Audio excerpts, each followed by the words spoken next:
de la Pontificia Universidad Católica del Ecuador, magíster en Derecho Público por la Pontificia Universidad Católica de Chile, un especialista superior en Derecho Administrativo. ¿Cómo está usted, profesor?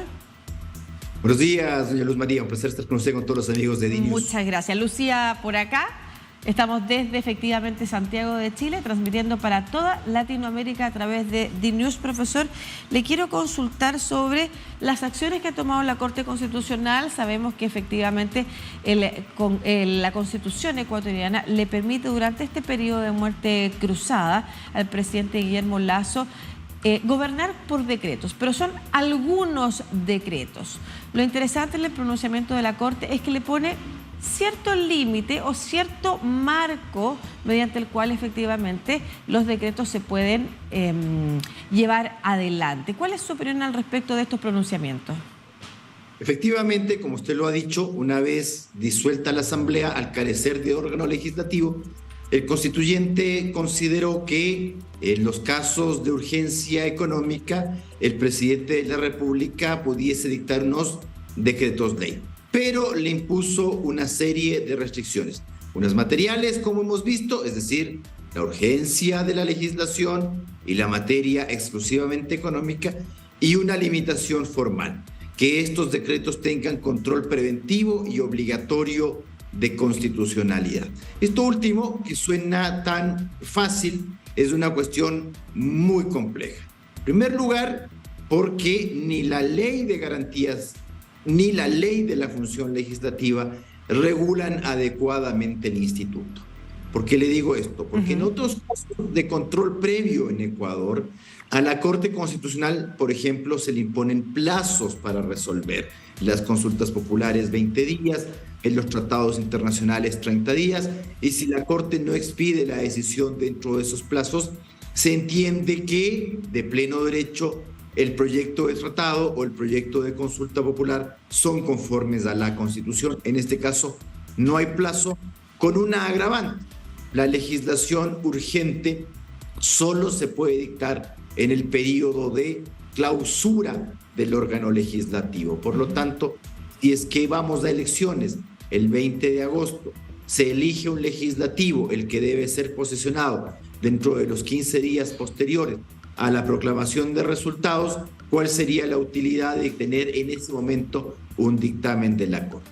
Un segundo inconveniente, como todo control preventivo, tiene un inconveniente. Al no tratarse de una demanda de inconstitucionalidad, al no tener el criterio de parciales, unos atacando la norma y el autor de la norma defendiéndolo, la Corte no cuenta con criterios que abonen a la constitucionalidad o no del proyecto de dictamen. A eso se ve abocada la Corte, además con un proyecto de ley, de un decreto ley que no es corto. Son cosas que no previó el constituyente, lamentablemente, ni el legislador. Claro, y en esa materia, efectivamente, y en una instancia, además, que no se había dado en el Ecuador, la Corte Constitucional, de alguna forma, no solamente se está pronunciando sobre este hecho, sino que también está definiendo los marcos mediante el cual más adelante también se va a poder interpretar de qué forma o no se aplica la muerte cruzada. Lo interesante de este aviso que presenta la Corte públicamente, ¿no es cierto? La semana pasada, el 25 de mayo, al cerrar la semana, dice, entre otras cosas, con el objetivo de tratar la urgencia económica del mencionado decreto, se dispone solicitar al presidente de la República que en el término de 3 días, contados a partir de la recepción de esta providencia, remita a la Corte Constitucional un informe en el que justifique las razones de la urgencia económica de este decreto. Y eso me parece muy interesante de abordar, que ante no haber contrapeso en el ejercicio del poder, como sucede en los Estados de Derecho, ¿no es cierto?, donde existe la presidencia de la República o la jefatura de gobierno, por otro lado existe una asamblea legislativa y un poder judicial. En este caso, al no existir el contrapeso, que es el Congreso, entonces la Corte pide justificación, asume un rol en esa materia también. ¿Qué opinión tiene al respecto?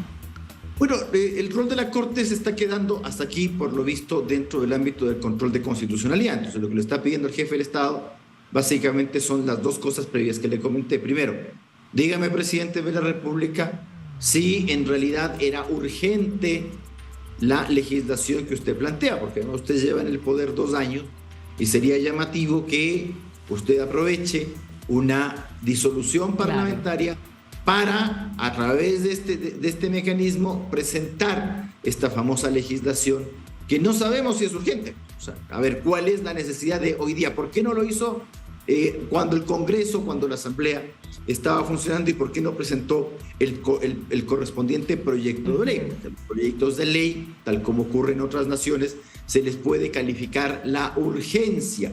Esto es el trámite prioritario del proyecto, con una consecuencia en Ecuador que tal vez no se presenta en otras naciones, que es: si usted presenta un proyecto de ley, lo califica de urgente y no se tramita dentro de los 30 días, es decir, si dentro de los 30 días siguientes este no es aprobado, modificado o negado, entra en vigencia como decreto ley. Ya es una cuestión que ha ocurrido habitualmente. De hecho, lo que está haciendo ahora el presidente de la República es presentar un decreto ley de urgencia en contra de un decreto ley que se produjo respecto de un proyecto de ley presentado por él mismo. Me explico.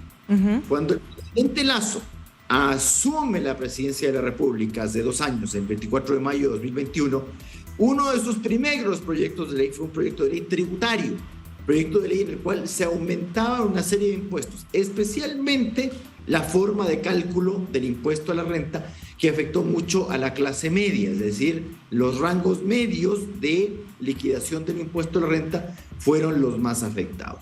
2 años después, con oportunidad de una disolución parlamentaria, el presidente de la República lo que hace es emitir un decreto ley corrigiendo, no volviendo a la situación anterior, sino corrigiendo los factores de cálculo del impuesto a la renta, como son básicamente las deducciones que podían hacer las personas. En este caso, vinculándolo a cargas familiares. Entonces, lo que la Corte le está diciendo, en términos sencillos, es: a ver, usted presentó un proyecto de ley, ese proyecto de ley no fue aprobado, modificado, negado en 30 días, por lo tanto entró en vigencia su proyecto de ley como decreto ley, y 2 años después, con oportunidad de una disolución parlamentaria, nos presenta un decreto ley modificando esa ley original. Es la primera cosa que tiene que justificar. La segunda cosa creo que va a ser más fácil: justificar el carácter económico, toda vez que usted en la Constitución ecuatoriana sí tiene unas definiciones de qué es la política económica. Claro, pero la definición, justificar las razones de la urgencia económica, yo no sé si efectivamente, por ejemplo, tiene atributos para la Corte Constitucional para, por ejemplo, decirle no a Guillermo Lasso respecto de las características de urgencia. Yo no sé si eso está efectivamente descrito en la constitucionalidad para entender que la interpretación viene a responder efectivamente a lo que dice la Constitución y no necesariamente a efectivamente las interpretaciones que puede estar haciendo hoy la Corte Constitucional de sus propias atribuciones también. Sí, a ver, consideremos que no es que si usted disuelve la Asamblea puede dictar decretos leyes en materia económica, sino que puede dictar decretos leyes de urgencia en materia económica.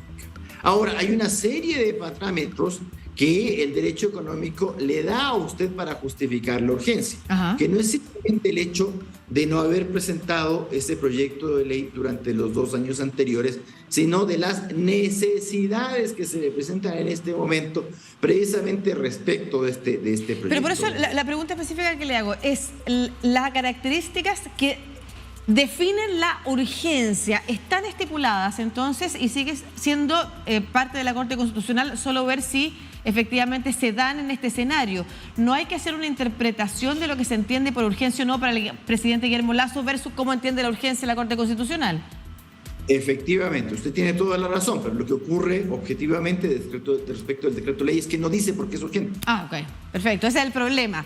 O sea, en algún momento la Corte Constitucional podría decir que no se justifica la urgencia económica y eso generaría una crisis o un roce respecto de estos 2 poderes, la Corte Constitucional, que es autónoma, y el gobierno, que por otra parte podría decir está pasándose la Corte Constitucional de sus atribuciones.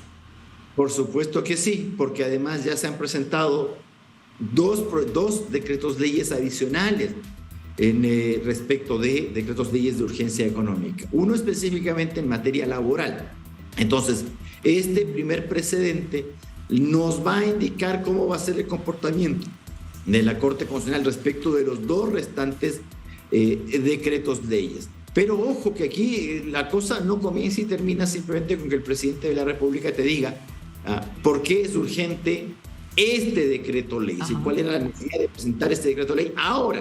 ¿Por qué no se puede esperar? Porque es otra cosa que hay que justificar. ¿Por qué no se puede esperar hasta la conformación nuevamente del órgano legislativo? Por decirlo usted, mediados de septiembre, en el cual deberían posesionarse los asambleístas que culminarán el periodo original, esto es hasta el 14 de mayo del año 2025. Es decir, ¿cuál es la necesidad de presentar ahora y por qué no se puede esperar usted hasta septiembre, octubre respecto de esta misma materia? No solamente eso, porque la Corte, le insisto que la segunda parte tal vez sea más sencillo, es decir, el tema de por qué es económico el proyecto de ley cuando la Corte ha confirmado que los proyectos tributarios son en materia económica y pueden ser calificados de urgentes.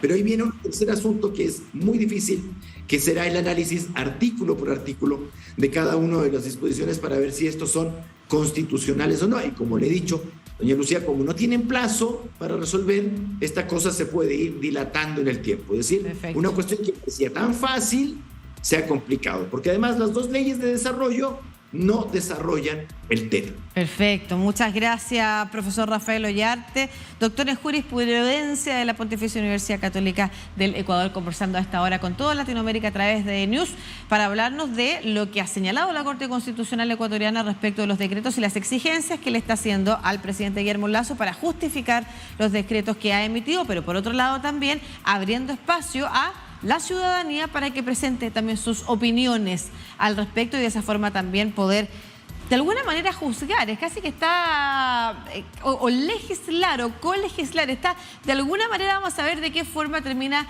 resolviendo la Corte Constitucional este primer decreto para ver también qué roles empieza a ocupar y si efectivamente hay un consenso respecto de que está atribuyéndose solamente las responsabilidades que la Constitución le entrega o si efectivamente pudieran haber voces que empezaran a decir que está pasando un poquito más allá de la línea. Así que hay que estar observando todo esto. Muchas gracias, profesor, por esta conversación y saludos para el Ecuador, además, desde donde nos están viendo cuando son allá las 6:28. Que esté muy bien, gracias.